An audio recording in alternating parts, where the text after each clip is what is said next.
ಅಕ್ಷಯ ತೃತೀಯದಂದು ಇವುಗಳನ್ನು ಮಾಡಿದರೆ ಐಶ್ವರ್ಯವಂತರಾಗುತ್ತೀರಿ.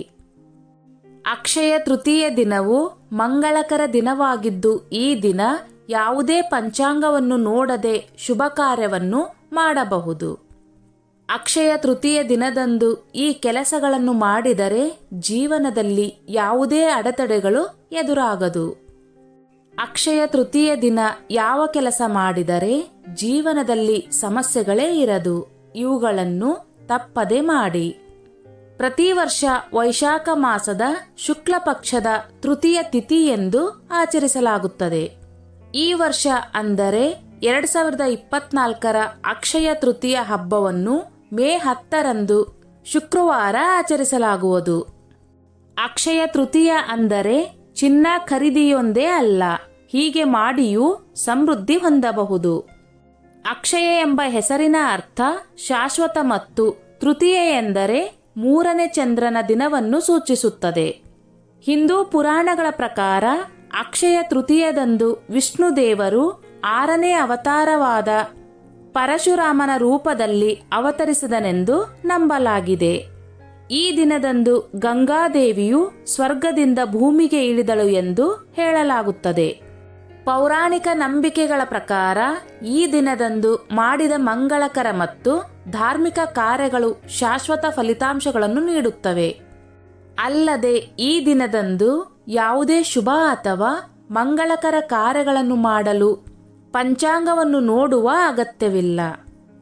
ಈ ಬಾರಿ ಅಕ್ಷಯ ತೃತೀಯದಂದು ಒಂದಲ್ಲ ಸಂಪೂರ್ಣ 5 ಶುಭಯೋಗಗಳು ರೂಪುಗೊಳ್ಳುತ್ತಿವೆ. ಅಕ್ಷಯ ತೃತೀಯದಂದು ಮಾಡಲಾಗುವ ಈ ಶುಭಯೋಗಗಳು ನಿಮಗೆ ಸಾಕಷ್ಟು ಪ್ರಯೋಜನವನ್ನು ನೀಡುತ್ತವೆ. ಅವುಗಳ ಬಗ್ಗೆ ತಿಳಿದುಕೊಳ್ಳೋಣ. ಗಜಕೇಸರಿ ಯೋಗ. ಮೇ 10, 2024ರಂದು ಅಕ್ಷಯ ತೃತೀಯ ದಿನದಂದು ಗಜಕೇಸರಿ ಯೋಗವು ಬೆಳಗ್ಗೆ 6:13ಕ್ಕೆ ಪ್ರಾರಂಭವಾಗುತ್ತದೆ. ಇದು ಮರುದಿನ ಅಂದರೆ ಮೇ 11ರಂದು ಮಧ್ಯಾಹ್ನ 12:22ಕ್ಕೆ ಕೊನೆಗೊಳ್ಳುತ್ತದೆ. ಈ ದಿನ ವೃಷಭ ರಾಶಿಯಲ್ಲಿ ಚಂದ್ರ ಮತ್ತು ಗುರುವಿನ ಸಂಯೋಗವು ಗಜಕೇಸರಿ ಯೋಗವನ್ನು ರೂಪಿಸುತ್ತದೆ. ಈ ಯೋಗವನ್ನು ಸಂಪತ್ತು, ಬುದ್ಧಿವಂತಿಕೆ ಮತ್ತು ಜ್ಞಾನಕ್ಕೆ ಬಹಳ ಮಂಗಳಕರವೆಂದು ಪರಿಗಣಿಸಲಾಗಿದೆ. 2. ಸಂಪತ್ತಿನ ಯೋಗ. ಅಕ್ಷಯ ತೃತೀಯದಂದು ಮೀನರಾಶಿಯಲ್ಲಿ ಮಂಗಳನ ಸಂಯೋಗವು ಸಂಪತ್ತಿನ ಯೋಗವನ್ನು ಸೃಷ್ಟಿಸುತ್ತದೆ. ಧನ್ಯೋಗವು ಮೇ 10ರಂದು ಬೆಳಗ್ಗೆ 8:54ರಿಂದ ಪ್ರಾರಂಭವಾಗುತ್ತದೆ ಮತ್ತು ಮರುದಿನ ಮೇ 11ರಂದು ಬೆಳಗ್ಗೆ 11:36ರವರೆಗೆ ಇರುತ್ತದೆ. ಸಂಪತ್ತು ಯೋಗವನ್ನು ಸಂಪತ್ತಿನ ಲಾಭ ಮತ್ತು ಸಮೃದ್ಧಿಗೆ ಶುಭವೆಂದು ಪರಿಗಣಿಸಲಾಗುತ್ತದೆ. ರವಿಯೋಗ. ಅಕ್ಷಯ ತೃತೀಯದಂದು ಬೆಳಗ್ಗೆ 6:13ರಿಂದ ರವಿಯೋಗ ಪ್ರಾರಂಭವಾಗುತ್ತದೆ. ಇದು ಮೇ 11ರಂದು ಮಧ್ಯಾಹ್ನ 12:22ರವರೆಗೆ ಇರುತ್ತದೆ. ಗೌರವ, ಖ್ಯಾತಿ ಮತ್ತು ಕೀರ್ತಿಯನ್ನು ಸಾಧಿಸಲು ಈ ಯೋಗವು ತುಂಬಾ ಮಂಗಳಕರವಾಗಿದೆ. ಶುಕ್ರಾದಿತ್ಯ ಯೋಗ.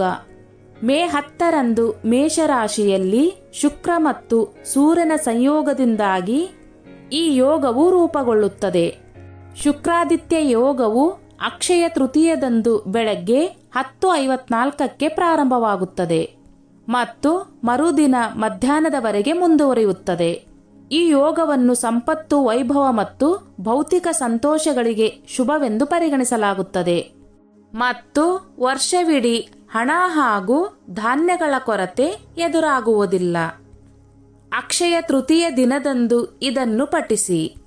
ಅಕ್ಷಯ ತೃತೀಯ ದಿನದಂದು ವಿಷ್ಣು ಸಹಸ್ರನಾಮವನ್ನು ಮತ್ತು ಶ್ರೀ ಸೂಕ್ತವನ್ನು ಪಠಿಸಬೇಕು. ಅಲ್ಲದೆ ಇಡೀ ಕುಟುಂಬದೊಂದಿಗೆ ಹತ್ತಿರದ ಧಾರ್ಮಿಕ ಸ್ಥಳಕ್ಕೆ ತಪ್ಪದೆ ಭೇಟಿ ನೀಡಬೇಕು. ಹೀಗೆ ಮಾಡುವುದರಿಂದ ನಿಮ್ಮ ಜೀವನದಲ್ಲಿ ಸಂಪತ್ತು, ಸ್ಥಾನ, ಕೀರ್ತಿ ಮತ್ತು ಪ್ರತಿಷ್ಠೆಗಳು ಸಿಗುತ್ತವೆ.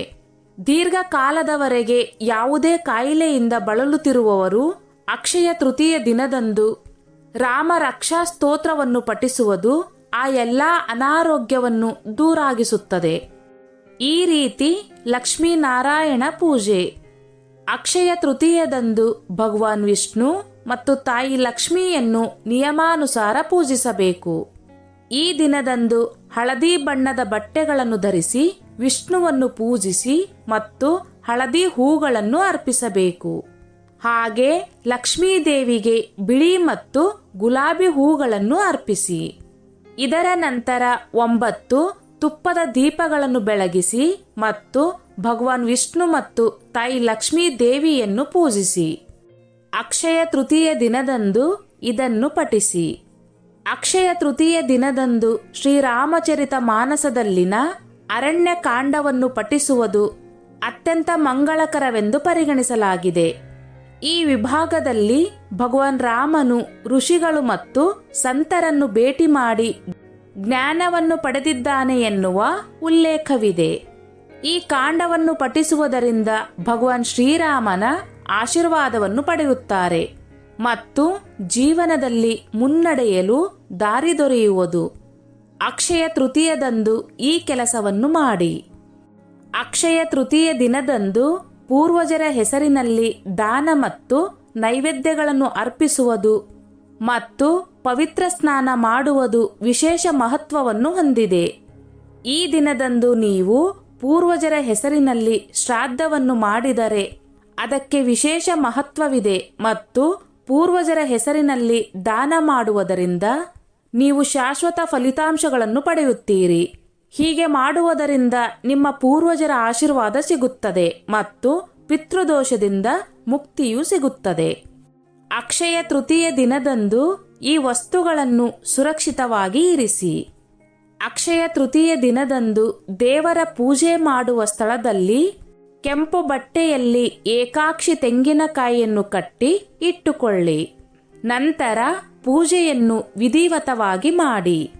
ಪೂಜೆಯ ನಂತರ ಬಟ್ಟೆಯಲ್ಲಿ ಕಟ್ಟಿದ ತೆಂಗಿನಕಾಯಿಯನ್ನು ನೀವು ಹಣ ಇಡುವಂತಹ ಸ್ಥಳದಲ್ಲಿ ಅಥವಾ ಸುರಕ್ಷಿತವಾಗಿರುವಂತಹ ಸಂಪತ್ತಿನ ಸ್ಥಳದಲ್ಲಿ ಇರಿಸಿ.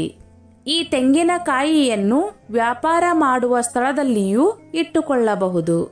ಈ ರೀತಿ ಮಾಡುವುದರಿಂದ ಸಂಪತ್ತಿನಲ್ಲಿ ಉತ್ತಮ ಹೆಚ್ಚಳ ಕಂಡುಬರುತ್ತದೆ ಮತ್ತು ಧನಾಗಮನವು ಉಂಟಾಗುತ್ತದೆ. ಅಕ್ಷಯ ತೃತೀಯದಂದು ಪವಿತ್ರ ನದಿ ಸ್ನಾನ. ಅಕ್ಷಯ ತೃತೀಯ ದಿನದಂದು ಗಂಗಾ ಅಥವಾ ಯಾವುದೇ ಪವಿತ್ರ ನದಿಯಲ್ಲಿ ಸ್ನಾನ ಮಾಡುವುದು ವಿಶೇಷ ಮಹತ್ವವನ್ನು ಹೊಂದಿದೆ. ಸ್ನಾನದ ನಂತರ ಬಡವರಿಗೆ ಮತ್ತು ನಿರ್ಗತಿಕರಿಗೆ ದಾನ ಮಾಡಿ. ಹೀಗೆ ಮಾಡುವುದರಿಂದ ಜೀವನದ ಪ್ರತಿಯೊಂದು ಕೆಲಸದಲ್ಲೂ ಶಾಶ್ವತ ಫಲಿತಾಂಶಗಳನ್ನು ಮತ್ತು ಯಶಸ್ಸನ್ನು ಪಡೆಯುತ್ತಾರೆ. ಧಾರ್ಮಿಕ ನಂಬಿಕೆಗಳ ಪ್ರಕಾರ ಅಕ್ಷಯ ತೃತೀಯದಂದು ತೀರ್ಥ ಸ್ನಾನವನ್ನು ಮಾಡುವುದರಿಂದ ವ್ಯಕ್ತಿಯನ್ನು ಜನನ ಮತ್ತು ಮರಣದ ಬಂಧನದಿಂದ ಮುಕ್ತಗೊಳಿಸಲಾಗುತ್ತದೆ. ಉಪವಾಸ. ಅಕ್ಷಯ ತೃತೀಯಕ್ಕೆ ಸಂಬಂಧಿಸಿದ ಇತರ ಪ್ರಮುಖ ಆಚರಣೆಗಳು ಉಪವಾಸ. ದೇವಾಲಯಗಳಿಗೆ ಭೇಟಿ ನೀಡುವುದು ಮತ್ತು ಪೂಜೆಗಳು ಮತ್ತು ಪ್ರಾರ್ಥನೆಗಳನ್ನು ಮಾಡುತ್ತೇವೆ. ಸ್ವೀಕರಿಸಿದ ಎಲ್ಲ ಆಶೀರ್ವಾದಗಳಿಗೆ ಕೃತಜ್ಞತೆಯನ್ನು ವ್ಯಕ್ತಪಡಿಸಲು ಮತ್ತು ನಿರಂತರ ಮಾರ್ಗದರ್ಶನ ಮತ್ತು ರಕ್ಷಣೆಯನ್ನು ಪಡೆಯಲು ಈ ದಿನ ಸೂಕ್ತವಾಗಿದೆ. ಅನೇಕ ಜನರು ಇಡೀ ದಿನ ಉಪವಾಸ ಮಾಡುತ್ತಾರೆ ಮತ್ತು ಮನೆಯಲ್ಲಿ ಪೂಜೆಗಳನ್ನು ನಡೆಸುತ್ತಾರೆ. ಹೀಗೆ ಮಾಡುವ ಮೂಲಕವೂ ಜೀವನದಲ್ಲಿ ಸಮೃದ್ಧಿ, ಸಂತೋಷ ಮತ್ತು ನೆಮ್ಮದಿ ಹೊಂದಬಹುದು. ಸ್ನೇಹಿತರೆ, ಈ ನನ್ನ ಮಾಹಿತಿ ನಿಮಗೆ ಇಷ್ಟವಾಗಿದ್ದಲ್ಲಿ ದಯವಿಟ್ಟು ಶೇರ್ ಮಾಡಿ, ಲೈಕ್ ಮಾಡಿ ಮತ್ತು ಸಬ್ಸ್ಕ್ರೈಬ್ ಮಾಡಿ.